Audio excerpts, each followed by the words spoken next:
అందరికీ నమస్కారం. నా పేరు రమ. నా రాక్షసుడు సీజన్ 2 రెండవ భాగం. రచయిత సాహితీ మోహన్ గారు.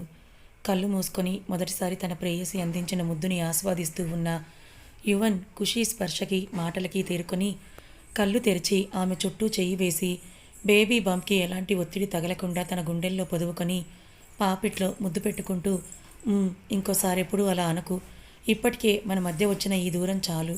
ఇంకోసారి ఇలాంటి రోజుల్ని మళ్ళీ నేను లైఫ్లో చూడాలనుకోవట్లేదు అన్నాడు యువన్.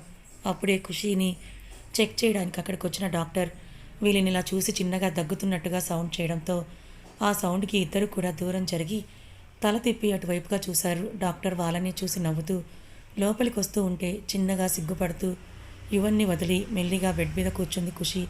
బెడ్ దగ్గరికి వచ్చి తలంచుకొని కూర్చున్న ఖుషీని చూస్తూ చిన్నగా నవ్వి ఆమెను చెక్ చేస్తూ, నీ సిగ్గు చూస్తుంటే మీ పెళ్లి జరిగి సంవత్సరం కూడా అయినట్టుగా కనిపించట్లేదు. ఇంకొద్ది రోజుల్లో అతని బిడ్డకి తల్లి కూడా అవ్వబోతున్నావు. ఇంకా నీ భర్తను చూసి ఇలా సిగ్గుపడితే ఎలా అంది ఆ డాక్టర్. అసలు వాళ్ళకి పెళ్ళే కాలేదు అన్న విషయం తనకి తెలియక అప్పటిదాకా సిగ్గుపడుతూ ఉన్న ఖుషి డాక్టర్ భర్త పెళ్ళి అని మాట్లాడిన మాటలు వినగానే ఒక్కసారిగా తన గుండెల్లో కలుక్కుమన్న బాధ మొదలైతే ఇద్దరి మనసులో ప్రేమ మొదలైన తమ మధ్య పెళ్ళి అనే పవిత్ర బంధం లేకుండానే ఒక బిడ్డకి తల్లిని కూడా అయిపోతున్నానన్న భావన తన మనసును తొలిచేస్తున్నట్లుగా అనిపిస్తూ ఉంటే కళ్ళ నిండా నీళ్లతో యువన్ వైపు చూసింది ఖుషి. అప్పటిదాకా నవ్వుతూ సిగ్గుపడుతూ ఉన్న ఖుషి కళ్ళల్లో ఒక్కసారిగా అంతులేని బాధ కన్నీళ్ల రూపంలో కనబడుతూ ఉంటే ఇదేంటి ఉన్నట్టుండి ఎందుకింతలా ఏడుస్తోంది అనుకుంటూ ఆమెనే చూస్తూ ఉన్నాడు యువన్. అప్పుడే తనను చెక్ చేస్తున్న డాక్టర్ ఖుషి అని పిలవడంతో తేరుకొని టక్కున తన కళ్ళు తుడుచుకొని డాక్టర్ వైపు చూసింది. ఇప్పుడు అంతా బాగానే ఉంది ఖుషి.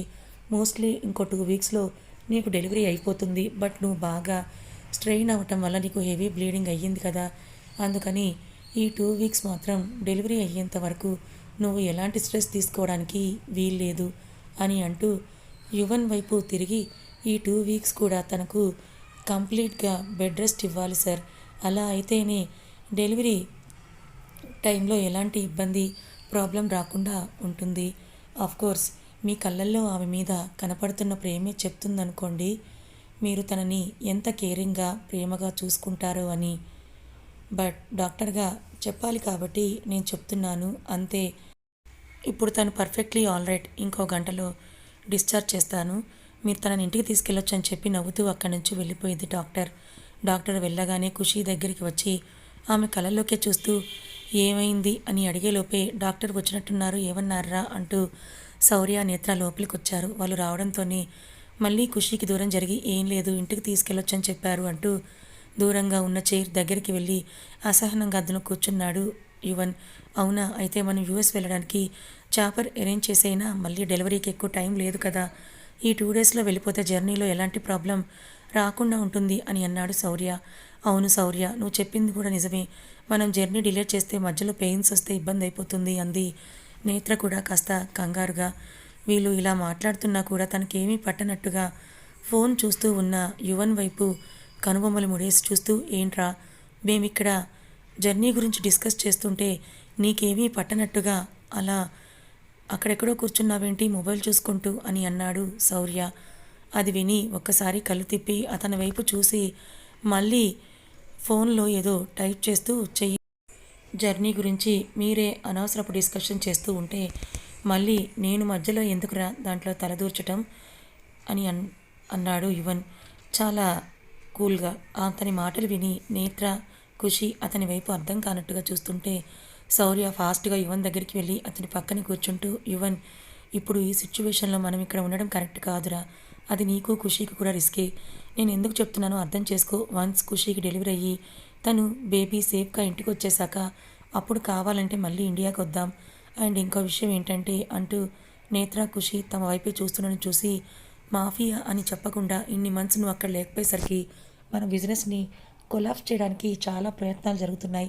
మేము ఎంత ట్రై చేసినా నువ్వు ఒకసారి అక్కడ కనబడితే కానీ తోక జాడించాలని చూస్తున్న కుక్కలన్నీ సెట్ రైట్ అవ్వవు. అందుకే నువ్వు చేస్తున్న ఆలోచనని పక్కన పెట్టు. నేను చాపర్ని అరేంజ్ చేస్తాను. ఇవాళ నైట్కే మనం యూఎస్ వెళ్ళిపోదాం అన్నాడు శౌర్య. యువన్ సమాధానం కోసం ఎదురు చూస్తూ టెన్షన్గా అతని వైపే చూస్తూ శౌర్య మాటలు విన్న యువన్ ఫోన్లో తను చేయాలి అనుకుంటున్న పనిని చేస్తూనే ఉన్నాడు. ఆ పనిని పూర్తి చేసి చిన్న కార్నర్ స్మైల్తో శౌర్య వైపు తల తిప్పి చూస్తూ, మన బిజినెస్ గురించి అయితే నువ్వు అంతగా టెన్షన్ పడాల్సిన అవసరం లేదు. ఇప్పటిదాకా నేను లేను అనే కదా ధైర్యం వచ్చి ఏదో చేసేయాలని ఆరాటపడ్డారు. కానీ నేను అలైవ్ అని తెలిసాక నువ్వన్నావే కుక్కలు తోక జాడించాలని చూస్తున్నాయని. అవే కుక్కలు తోక ముడిచి సైలెంట్గా పక్కకి తప్పుకున్నాయి. కావాలంటే నువ్వే చూడు అంటూ తన ఫోన్లో ఒక వీడియో ప్లే చేసి శౌర్య ముందు పెట్టాడు యువన్. అందులో అన్ని దేశాల మాఫియా డాన్స్ మీటింగ్ హాల్లో కూర్చొని ఉంటే అక్కడ బిగ్ స్క్రీన్ మీద కాలు వేసుకొని చాలా యాటిట్యూడ్ అండ్ యారగెంట్ లుక్స్ విసురుతూ అందరినీ చూస్తున్నాడు యువన్. యువన్ పేరు వింటేనే సింహ స్వప్నంలా గజగజలాడిపోయే డాన్స్ కొందరైతే చిన్న వయసులోనే తమని మించిపోయి మాఫియా సామ్రాజ్యానికే మెయిన్ పిల్లర్లా నిలబడి తమని రూల్ చేస్తున్న యువన్పై పగ పెంచుకొని అతని ఉనికిని మాఫియాలోనే లేకుండా చెయ్యాలనుకుంటూ వాటికై కుట్రలు కుతంత్రాలు చేస్తున్న వారు కొందరు. వీడియో కాన్ఫరెన్స్లో నుంచి తనని లైవ్లో చూస్తున్న ఒక్కొక్కళ్ళ ఫేషియల్ ఎక్స్ప్రెషన్స్, వాళ్ళ రియాక్షన్స్ని చూస్తున్న యువన్ పెదవులపై ఒక సర్కాస్టిక్ స్మైల్ ప్రత్యక్షమైతే అది చూసిన డాన్స్ గుండెలు ఒక్క నిమిషం జారినట్టయిపోయాయి. Well, good morning everyone. ఏంటి నేను ఇన్ని నెలలుగా కనపడకపోయేసరికి కొంతమందికి కొమ్ములు బాగా వచ్చినట్టున్నాయి. మీ పని మీరు చేసుకోకుండా నా బిజినెస్లో నా విషయాల్లో తలదూరుస్తున్నారట అని కన్నింగ్గా స్మైల్ చేస్తూ, ఏ భూమి మీద ఉండి ఉండి బోర్ కొట్టేసిందా మీ అందరికీ? ఏంటి త్వరగా పైకి వెళ్ళిపోవడానికి తహతహలాడుతున్నారా అని అన్నాడు యువన్ వార్నింగ్ టోన్తో. అది విన్న డాన్స్ తమకు పట్టిన ముచ్చెమటలను తుడుచుకుంటూ కంగారుగా యువన్ వైపే చూస్తూ ఉంటే, స్వతహాగా యువన్ అంటే భయం ఉన్న ఆ డాన్స్ మాత్రం లేదు యువన్, మేమలాంటి పనులు ఏమీ చేయలేదు. నువ్వు ఎక్కడ ఉన్నా మా మీద నీ నిఘా ఉంటుందని మాకు తెలుసు. అలాంటప్పుడు అంత ధైర్యం మేము ఎందుకు చేస్తాం అన్నారు వణుకుతున్న గొంతులతో. అని తన ముందు ఉన్న టేబుల్ వెయిటర్ని వేళ్లతో తిప్పుతూ ల్యాప్టాప్లో కనపడుతున్న వాళ్ళ వైపు సూటిగా చూస్తూ, నేను లేననుకొని నా ఎంపైర్ని టచ్ చేయాలని చూసిన ప్రతి ఒక్కడికి ఇదే నా ఫస్ట్ అండ్ లాస్ట్ వార్నింగ్. ఇంకోసారి ఎప్పుడైనా ఇలాంటి పనులు చేయాలనుకుంటే మీరు దూర్చడానికి తలే లేకుండా పోతుంది, జాగ్రత్త అన్నాడు యువన్. అక్కడితో ఆ వీడియో ఎండ్ అయిపోయింది. ఆ వీడియో ఎండ్ అవగానే చాలా షాకింగ్గా యువన్ వైపే చూస్తూ, ఇదంతా నువ్వు ఎప్పుడు చేశావు అని అడిగాడు శౌర్య. ఆ ప్రశ్నకి అతని నవ్వే సమాధానం కాగా అని నిట్టూరుస్తూ, శౌర్య అర్థమైంది, ఇక్కడ వీళ్ళ అకౌంట్ సెటిల్ చేసి కానీ మనం యూఎస్కి వెళ్ళమన్నమాట. సరే, ఇప్పుడు మనం ఎక్కడుండాలో అది కూడా డిసైడ్ చేసే ఉంటావుగా. ఇంకెందుకు ఆలస్యం, ఆ అడ్రస్ ఏదో నా మొహాన్ పడిస్తే నేను వెళ్ళి ఆ అరేంజ్మెంట్స్ ఏమైనా చేయాలేమో చూసొస్తాను అన్నాడు శౌర్య. అతని మాటలు విని నవ్వుతూ, నీ ఫోన్కి ఎప్పుడో లొకేషన్ షేర్ చేశాను, నీదే ఆలస్యం అన్నాడు యువన్. అది విని గంట క్రితమే తన ఫోన్కి వచ్చిన నోటిఫికేషన్ ఓపెన్ చేసి అందులోని లొకేషన్ చూసి, సరే అయితే నేను నేత్ర వెళ్ళి కావలసినవి చూస్తాము, నువ్వు తనని డిశ్చార్జ్ చేయించి తీసుకొని వచ్చాయి అంటూ నేత్రం తీసుకొని బయటికి వెళ్ళాడు శౌర్య.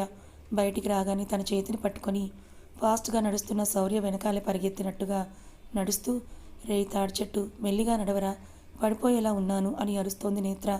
ఆమె మాటలకి నడకలోని వేగాన్ని తగ్గించి వెనక్కి తిరిగి నేత్రం చూస్తూ, సారీని, వాళ్ళు వచ్చేసరికి ఇంట్లో అరేంజ్మెంట్స్ చూడాలి అన్న తొందరలో నిన్ను గమనించుకోలేదన్నాడు శౌర్య.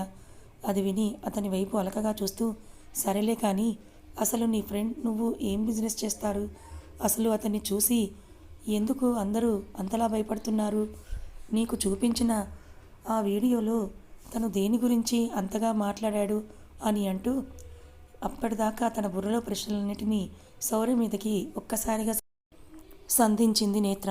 ఆమె ప్రశ్నలు వినగానే గతుక్కుమన్న శౌర్య, అయ్యబాబోయ్, ఇప్పటిదాకా తనున్న సిచ్యువేషన్లో ఎప్పుడు దీనికి మా బిజినెస్ల గురించి డౌట్ రాలేదు, కానీ ఇప్పుడు మా మాటలతో డౌట్ రేజ్ అయినట్టుందనుకుంటూ ఉంటే తన అడిగిన ప్రశ్నలకి సమాధానం చెప్పకుండా కంగారుగా చూస్తున్న శౌర్య వైపే అనుమానంగా చూస్తూ, ఏంటి ఏం మాట్లాడవంది గద్దింపుగా. అదేం లేదు నేత్ర, ఏం బిజినెస్ అంటే ఏం చెప్తాను, చాలా ఉన్నాయి. ఎండీగా నేను ఎంత చూసుకున్నా సీఈఓగా యువన్ లేకపోయేసరికి బోర్డు మెంబర్స్ అందరూ కాస్త ప్రాబ్లాన్ని క్రియేట్ చేశారు, అందుకే అలా మాట్లాడాడు అంతే అని అంటూ, ఇప్పటికే లేట్ అయ్యింది, ఇంట్లో ఏర్పాట్లు చూడాలి కదా, పద అని అంటూ ఇంకో మాటకు ఛాన్స్ ఇవ్వకుండా నేత్ర చేయి పట్టుకొని లాక్కెళ్ళిపోయాడు శౌర్య. వాళ్ళు బయటికి రావడం చూసి అప్పటిదాకా హాస్పిటల్ ముందున్న మహి కంగారుగా నేత్ర దగ్గరికి వచ్చి ఖుషీకి ఇప్పుడు ఎలా ఉంది నేత్ర అని అడిగాడు.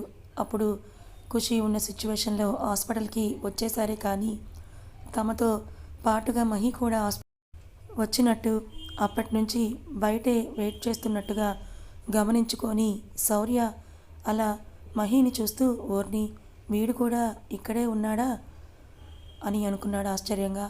తను బాగానే ఉంది మహి అన్నయ్య, ఇంకో 1 అవర్లో డిశ్చార్జ్ కూడా చేసేస్తామన్నారు అని అంది నేత్ర హ్యాపీగా నవ్వుతూ. అప్పటిదాకా ఖుషీకి ఎలా ఉందో అని కంగారుగా వెయిట్ చేస్తూ ఉన్న మహికి నేత్ర మాటలు రిలాక్సేషన్ ఇవ్వగా థ్యాంక్ గాడ్ అనుకుంటూ, మరి ఇప్పుడు తనని ఈ పొజిషన్లో యూఎస్ఏకి తీసుకెళ్లడం కరెక్ట్ కాదేమో నేత్ర, తనకి డెలివరీ అయ్యేదాకా మీరిద్దరూ నా ఇంట్లోనే ఉండండి, ఎందుకంటే మీతో ఏమీ లాభం లేకుండా మీ బాధ్యత ఎవరైనా ఎందుకు తీసుకుంటారు? ఏమో మీతో ఉన్న వాళ్ళ మనసులో ఏ దురుద్దేశాలు ఉన్నాయో చెప్పలేం కదా. వాళ్ళ స్వంత లాభం కోసం మిమ్మల్ని మళ్ళీ ప్రమాదంలోకి నెట్టేస్తే ఏం చెయ్యగలం? ఇప్పటిలా ప్రతిసారి పరిస్థితులు మనకి అనుకూలంగా ఉండవు కదా అన్నాడు శౌర్య వైపు కోపంగా చూస్తూ. మహి తమకి శత్రువే అయినా కూడా ఖుషీ నేత్రలు అతన్ని సొంత అన్నయ్యలా ట్రీట్ చేయడం అండ్ ఖుషీని కాపాడుకోవడానికి తనే హెల్ప్ చేయడం చూసి సైలెంట్గా ఉన్న శౌర్య ఇప్పుడు మహి మాటలకి అతనికి కూడా ఇంకా తమ మీద ఉన్న కోపం పగ అలానే ఉన్నాయి. కేవలం నేత్ర ఖుషీల కోసమే కామ్గా ఉన్నాడని అతనికి అర్థమయ్యి తను కూడా కోపంగా మహీనే చూస్తూ, నేత్ర ఎక్కడ ఉండాల్సిన వాళ్ళని అక్కడ ఉండటమే మంచిది, మా వాళ్ళని ఎలా చూసుకోవాలో మాకు బాగా తెలుసు, మా మరదల్ని వెతకడానికి హెల్ప్ చేసినందుకు మేమెప్పుడూ అతనికి గ్రేట్ఫుల్గానే ఉంటాం, కానీ చనువిచ్చాం కదా అని ఏది పడితే అది మాట్లాడితే మాత్రం పరిణామాలు తీవ్రంగా ఉంటాయని చెప్పు అని అక్కడి నుంచి తన కార్ దగ్గరికి వెళ్ళబోతూ ఒక క్షణం ఆగి వెనక్కి కూడా చూడకుండా, ఇంకో విషయం, నేను కాబట్టి ఇలా మాటలతో చెప్పి వెళ్ళిపోతున్నాను, అదే నా ప్లేస్లో యువన్ ఉంటే ఏం చేసేవాడో కొత్తగా నీకు చెప్పక్కర్లేదనుకుంటా అని అంటూ అక్కడి నుంచి వెళ్ళిపోయాడు శౌర్య. ఎప్పుడు కూల్గా నవ్వుతూ జోవియల్గా ఉండే శౌర్య మహి మీద ఇంతలా కోపగించుకోవడం చూసి షాక్లో నుంచుండిపోయిన ఆమె మాటలకి నడకలోని వేగం తగ్గించి వెనక్కి తిరిగి నేత్రనే చూస్తూ, సారీని వాళ్ళు వచ్చేసరికి ఇంట్లో అరేంజ్మెంట్స్ చూడాలన్న తొందరలో నేను గమనించుకోలేదు అన్నాడు. అతను వెళ్ళిపోవడం చూసి షాక్ నుంచి తేరుకుంటూ, రే తాడి చెట్టు ఆగరా, నేను వస్తున్నాను అని అంటూ మహిని చూస్తూ, మహి అన్నయ్య మీ మధ్య ఏం జరిగిందో నాకు తెలియదు, బట్ తను ఇన్ని మంత్స్ నుంచి యువన్ గారి గురించి చెల్లి గురించి చాలా టెన్షన్ పడ్డాడు, వాళ్ళు ఇప్పుడే మళ్ళీ కనిపించి కాస్త టెన్షన్ తగ్గుతున్న ఈ సమయంలో నువ్వు ఇలా మాట్లాడేసరికి తనకి బాగా కోపం వచ్చింది, ఆ కోపంలోనే ఇలా మాట్లాడారు కానీ వేరే ఏం లేదు, సో నువ్వే కాస్త మమ్మల్ని అర్థం చేసుకోవడానికి ట్రై చేయి అంటూ శౌర్య కార్ టర్న్ చేసుకోవడం చూసి, నువ్వు మా గురించి ఎక్కువ ఆలోచించి టెన్స్ అవ్వకు, నేను కూడా అక్కడే ఉంటాను కాబట్టి చెల్లిని కూడా జాగ్రత్తగా చూసుకుంటాను, ఓకేనా, జాగ్రత్తగా ఇంటికి వెళ్ళిపో, నేను ఫ్రీ అయ్యాక నిన్ను కాంటాక్ట్ అవుతాను, బాయ్ అన్న, లవ్ యూ అని అరుస్తూ పరిగెత్తుకుంటూ వెళ్ళి శౌర్య పక్కన సీట్లో సెటిల్ అయిపోయింది.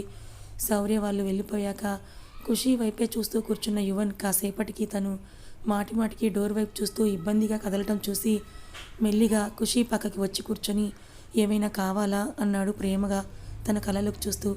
ఎప్పుడూ తనతో కాఠిన్యంగా మాట్లాడడం, కోరికతో చూడడం మాత్రమే చేసే యువన్ ఇవాళ మొదటిసారిగా అతని స్వభావానికి పూర్తి భిన్నంగా కనిపించేసరికి ఒక క్షణం అసలు తను చూస్తున్నది యువన్నేనా అనే డౌట్ కూడా వచ్చింది మన ఖుషీ పాపకి. తను అడిగిన దానికి ఏం సమాధానం చెప్పకుండా తన వైపే రెప్పవేయకుండా చూస్తూ ఉన్న ఖుషీ ముందు చెయ్యాడిస్తూ, జాన్ నిన్నే, ఏమైనా కావాలా అని అడిగాడు మళ్ళీ. ఈసారి ఏకంగా తనని జాన్ అని పిలవడం చూసి ఇంకా షాక్తో కళ్ళు పెద్దవిగా చేసేసింది. కథ ఇంకా ఉంది. మరి యువన్లో వచ్చిన ఈ మార్పును చూసి మన ఖుషీ పాపే కాదు శౌర్య కూడా నమ్మలేకపోతున్నాడు. నిజంగా యువన్ తన మనసులో ఖుషీకి అంత స్థానం ఇచ్చాడా? మరి ఒక పక్క ఇండియాలో ఉంటూనే తన మీద కుట్ర చేయాలనుకున్న వాళ్ళకి ఒకే ఒక్క వీడియో కాల్తో అందరికీ నోర్లు మూయించాడు. మరి యువన్కి యాక్సిడెంట్ చేయించిన అన్వేష్కి ఏ గతి పట్టనుందో ఏమో. మరోవైపు నాయర్ ఖుషీని ఇలా చేసినందుకు యువన్ నాయర్కి ఎలాంటి శిక్ష విధించనున్నాడు? మరి ఖుషీకి యువన్ ఒక డాన్ అని తెలిస్తే జరిగే పరిణామం ఏంటి? తెలుసుకోవాలనుకుంటే ఛానల్ని ఫాలో అవ్వండి. కథ నచ్చితే లైక్ చేయండి.